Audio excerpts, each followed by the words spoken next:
안녕하세요, 최 팀장입니다. 오늘 시간은 금전 소비대차 계약에 의한 공정증서에 대해서 알아보도록 해보겠습니다.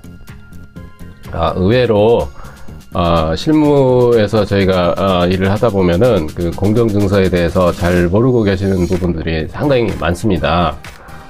그리고 또 그 공정증서를 작성을 하시면은 그 공정증서의 그 강제 집행에 대한 부분을 잘 모르고 계시는 부분도 상당히 많고, 그 공정증서를 굉장히 믿고 계시는 부분들이 상당히 많습니다. 근데 실질적으로 그 공정증서가 판결문의 그 강제 집행에 대한 효력을 가지고는 있지만, 그 실질적으로 그 효력을 가지고 그 집행을 했을 때에 채권 회수하고 연결되는 부분하고는 또 별개의 문제로 다가오는 부분들이 있기 때문에 그 부분에 대해서 좀 간략하게 알아보도록 해보겠습니다. 공정증서를 이제 작성을 하게 되는 계기는 보통 이제 채권자하고 채무자하고 금전거래를 하면서 그 공정증서를 이제 작성을 하게 됩니다. 그 차용증보다는 이제 통상적으로 금전 소비대차 계약을 작성을 하면서 공정증서를 이제 작성을 하게 되는데, 그 작성하는 곳은 그 공증인가가 되어져 있는 그 변호사 사무실에 가지고 이제 공정증서를 작성을 하게 됩니다.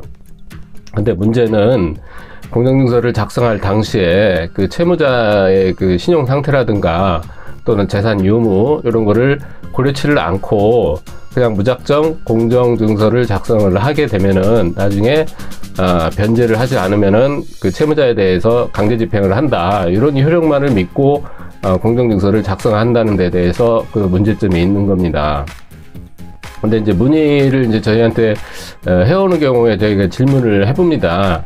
그 채무자에 대해서 조사를 좀 하셔가지고 그 채무자에 대한 재산이나 이런 거를 알고 계시느냐 여쭤보면은 뭐 모르신다고 하는 부분들이 거의 80~90%를 차지를 하고, 간혹 한 10% 정도 되시는 부분들이 뭐 집도 가지고 있고 뭐 아파트도 한 2~3채 정도 가지고 있다라고 이제 채무자가 그 정도 가지고 있는 뭐 재력이 있다라고 이제 말씀을 하시는 분들이 간혹 계시는데, 그러면 아파트 이렇게 2~3채 가지고 있는데 그 아파트에 뭐 이 설정이 돼 있나, 뭐 대출이 있나 이런 것 좀 알아보셨습니까? 물어보면은 대부분이 다 은행에서 다 돈을 다 빼서 썼다 라고 말씀을 하세요.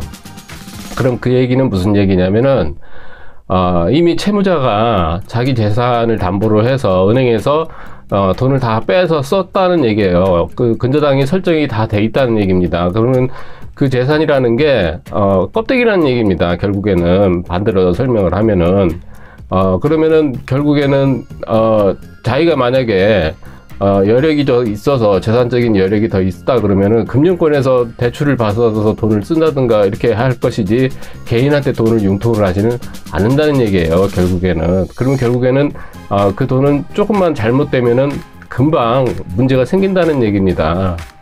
공정증서를 쓰고 개인한테 돈을 융통할 필요가 없다는 얘기예요. 반대로 생각을 한다,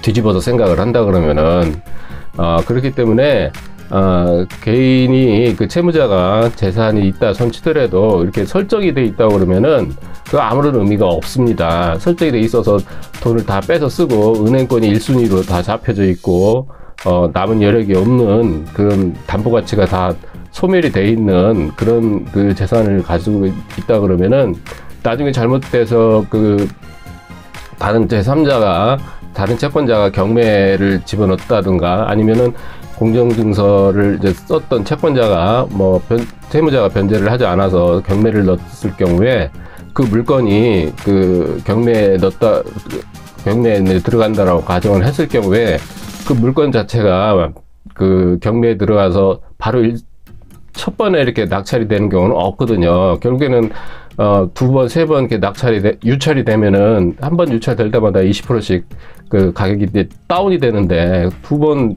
세 번 유찰이 되면은 벌써 그 감정가에서 뭐 40% 많게는 60%씩 가격이 다운이 돼서 1순위 금융권에서 돈을 다 가져가고 정작 채권자는 돈을 가져가지도 못하는 상황이 된다는 얘기입니다. 결국엔 돈을 떼이는 것밖에는 없는 거예요. 그 자체가. 그래서 이 공정증서를 작성을 한다고 해서 그 공정증서만 찰떡같이 믿고 돈을 내주는 것은 굉장히 큰 오류를 범할 수 있다라는 말씀을 좀 드립니다.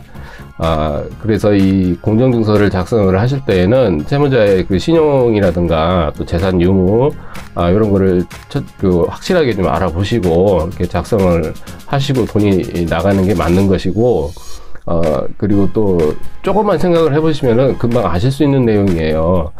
채무자가 자기가 여력이 있고 금융권에 그 신용이 있고 자산이 있는 상황이라 그러면은 금융권에서 정당하게 이자를 주고 이렇게 돈을 빌리는 상황이 되는 거지, 뭐 개인한테 이렇게 어렵게 공정증서를 쓰고 강제집행까지 할 수 있는 그런 판결문과 같은 효력이 있는 공정증서를 작성을 하면서 개인한테 돈을 융통할 필요가 없는 상황이지 않습니까? 근데 그렇지가 않고 이렇게 공정증서를 써가면서까지 돈을 융통한다는 얘기는 그만큼 그 자기의 현금 융통 능력 자체가 그 한계치에 부딪혔다라고 하는 얘기하고는 일맥상통하는 얘기라고 보시면 되겠습니다. 그래서 그 의외로 이런 경우가 상당히 많습니다. 그 문의도 상당히 많이 들어옵니다. 그 공정증서를 좀 작성을 하려고 그러는데 어떻게 했으면 좋겠냐고 이제 문의를 하시는 부분도 있고, 이미 이제 돈이 나갔고 공정증서를 가지고 집행을 해야 되는데 어떻게 했으면 좋겠냐고 이렇게 물어보시는 부분도 상당히 많고, 그렇게 되는 부분들이 상당히 많기 때문에, 그러면은 결국에는 이 공정증서라는 부분이 법적인 효력은 있는 거지만은 결국에는 그 효력을 달성하기 위한 어떤 목적을 이루기 위한 그 수단에만 불과한 거지, 실질적인 그 목적을 달성을 해서 채권 회수를 하기 위한 그런 그 효력을 이용을 하기 위해서 있는 부분은 아니라는 얘기예요. 결국에는 내 돈을 회수를 해야 그 목적이 달성이 되는 건데 그렇지 못한 부분이 상당히 거의 대부분입니다. 그렇다 그러면 이 공정증서라는 서류 자체는 그냥 한낱 종이에다가 도장 찍고 서로 주고받고 돈을 그냥 내주는 형식밖에는 되지 않는다는 얘기입니다. 그래서 공정증서라는 서류에 너무 의지하지 마시고 돈을 이렇게 내주실 때에는 정확하게 채무자의 상태라든가 이런 거를 면밀하게 좀 이렇게 알아보시고 돈 거래를 하시라는 차원에서 오늘 영상을 준비를 해봤습니다. 이상 최 팀장이었습니다. 감사합니다.